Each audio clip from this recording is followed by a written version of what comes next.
Shalom. All praises to Yahweh Bahashem, Yahushai Bahashem Rakakwadash. Double honors to the elder apostles, the bishops, and the elders of GMS who rule well. Peace and salutations to the elect. My name is Ainan. The title of the video is First UK Neuralink Human Trial Participant in London, right? And Slack it. I'm gonna put M.O.T.B after the up here in the title, but the writing's on the wall. These heathen, these devils are moving full steam ahead, with the prophecies regarding the M.O.T.B and everything else.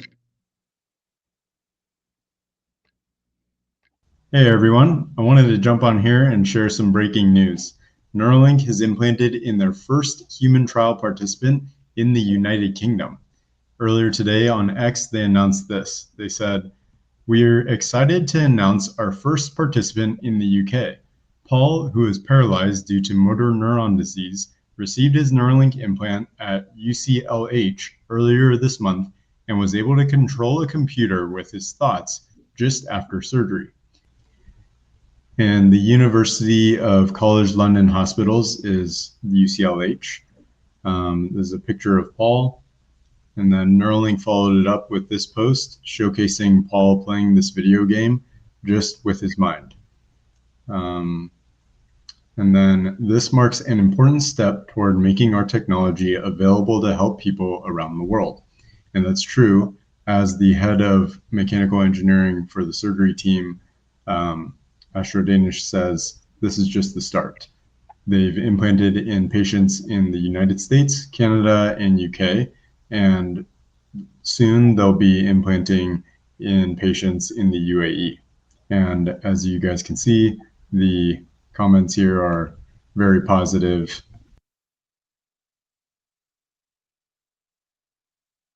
I believe this is Neuralink's first patient who is paralyzed due to motor neuron disease.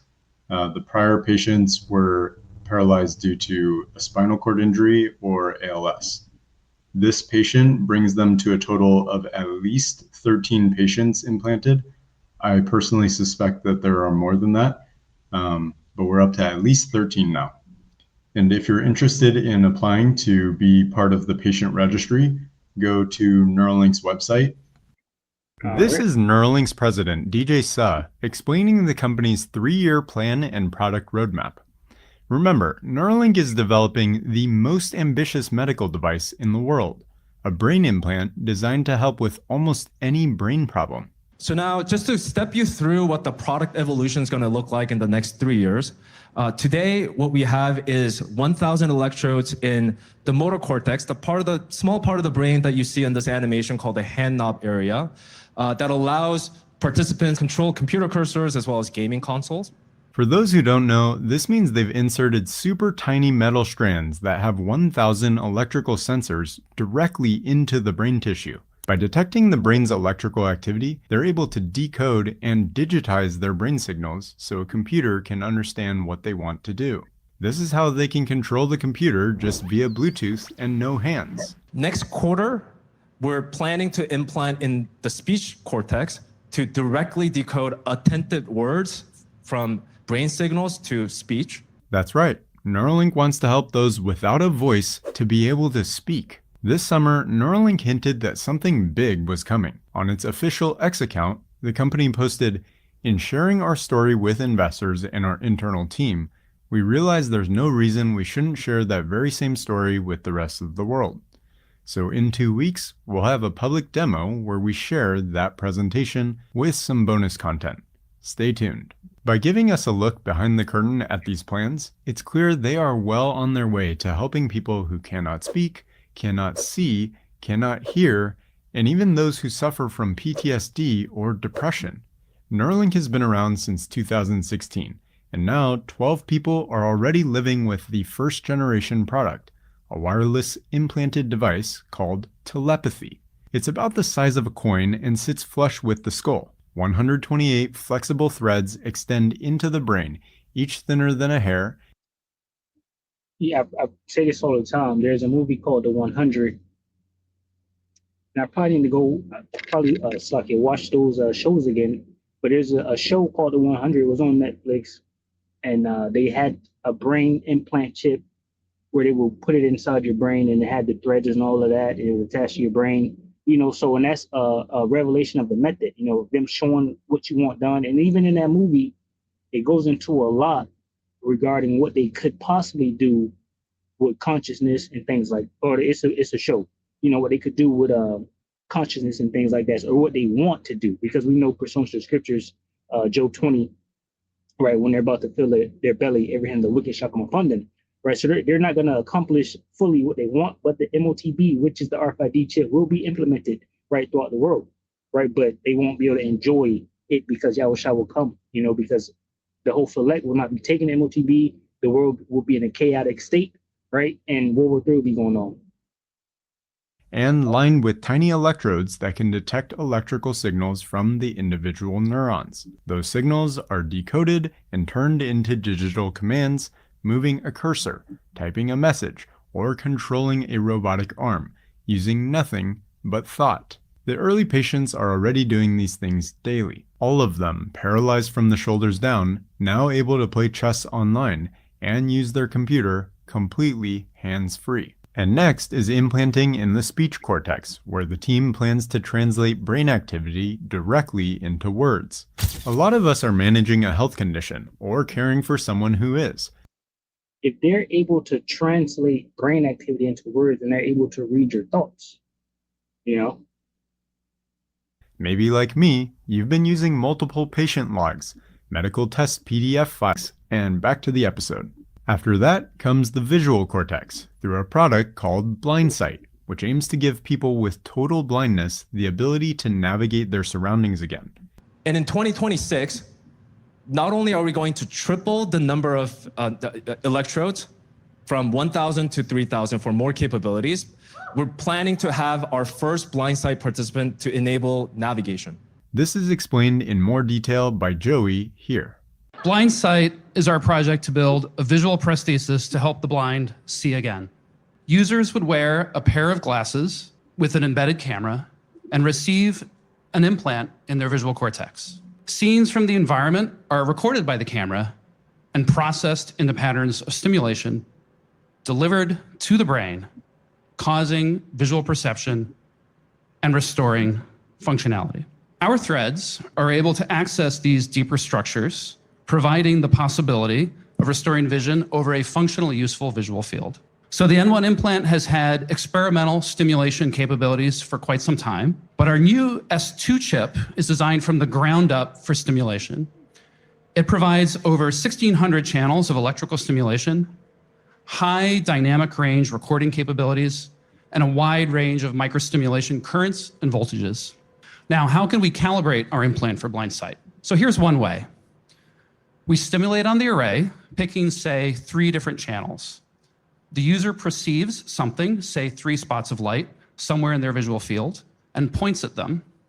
We track their arm and eye movements and repeat this process for each of the channels on the array. And here's what a simulated example of a BlindSight vision could look like after calibration. So we worked with Siemens to get some of the best scanners on Earth. We built out our imaging core from scratch in the past year. And in 2027, we're going to continue increasing channel counts, probably another triple, so 10,000 channels, and also enable, for the first time, multiple implants. So not just one in motor cortex, speech cortex, or visual cortex, but all of the above. Consider how game-changing this could be for someone with ALS. Total control, right? So, and if President Donald Trump, the king, wants to run for 2028, that'll run him about, if I'm correct, to 2030. And it fits perfectly with their 2030 agenda to have everything accomplished. The people are saying they can't finish what they started without Trump, so they need Trump, and all of this. And, that has been the sentiment of the prophets and the Lord, right? Starting from Elder Postar on down to the GMS, that he's the guy to usher in WW3, the M.O.T.B, and everyone trouble, which is Jacob's trouble, right?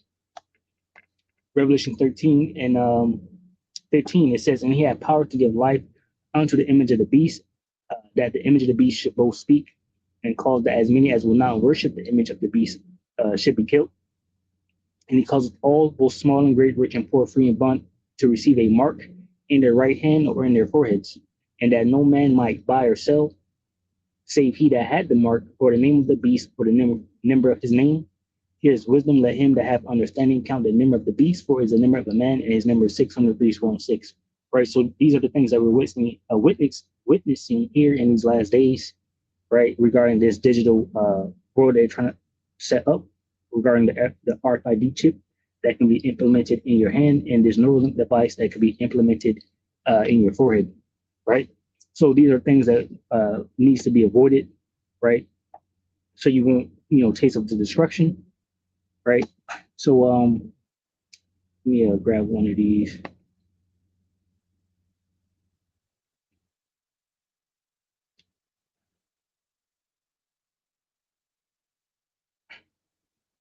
It says doom for worshippers of the beast. Revelations 14:9, it says, and the third angel followed them, saying with a loud voice, if any man worship the beast in his image and receive his mark in his forehead or in his hand, the same shall drink of the wine of the wrath of Yahweh Bashem Yahushai, which is poured out without mixture into the cup of his indignation, and he shall be tormented with fire and brimstone, which are the nuclear missiles which Vladimir Putin, the Russian president, has unveiled a new missile that he had flying in the sky is from what they say for 15 hours, right? So basically it has unlimited range. So he has unveiled a new missile that's able to carry the nuclear warheads, and it can travel unlimited range, right? And the scriptures speak about in Ezekiel 38, basically America and Israel having neither bars nor gates. And what they're saying now is that missile can evade all types of threats against it. It can bypass all of the defenses and things like that, right? So Revelations 14:10, the same shall drink of the wine of the wrath of Yahweh Bashem Yahushai, which is poured out without mixture into the cup of his indignation, and he shall be tormented with fire and brimstone in the presence of the holy angels. Why? Because pursuant to Matthew 24, the angels are going to be here, and of course our Lord Yahushua is going to be here. Also pursuant to 2nd Ezra chapter 13, right? Revelation 1:7 says, behold, he comes with clouds, and every eye shall see him. Those clouds represent the chariots, right, which the angels are inside, right? And Yahushua himself is coming in the chariot, which he's going to be inside that chariot, but it's going to be a gigantic fathership, right? It says, and he shall be tormented with fire and brimstone in the presence of the holy angels and in the presence of the Lamb, right, which is Yahushua. And the smoke of their torment ascendeth up forever and ever, and they shall have no rest there nor night, who worship the beast in his image. Whosoever receiveth the mark of Slaket. Read this again. Revelations 14:11, it says, and the smoke of their torment ascendeth up forever and ever, and they have no rest day nor night, who worship the beast in his image, and whosoever receiveth the mark of his name. Right. So, you want to completely avoid Esau, Edom, and his mark, right? And his basically his way out, right? His help when it comes, which will be the mark. All right. So, pretty much that's it. We all know the breakdown of the M.O.T.B. So, Shalom to the hopeful elect, which consists of men, women, and children. Shalom.